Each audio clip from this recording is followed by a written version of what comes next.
ちょっと文字だと説明しにくいので声で説明していきます。ここに大きめの丸カンをつけて、その後にこの小さい丸カンを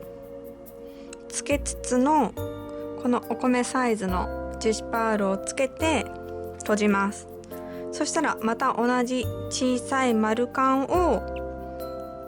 通しつつのこの組み合わせ大きいサイズをつけました。でまた同じサイズの丸カンをつけつつ、この赤の大きいのをつけて、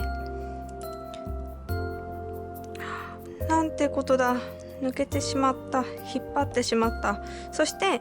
この最後の丸カンにこの2つを通しています。その後に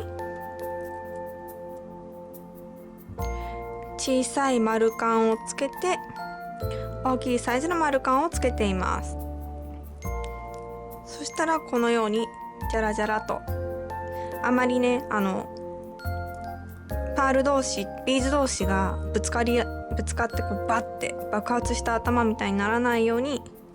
なります。外れちゃった。こちら側は引っ張っても大丈夫でした。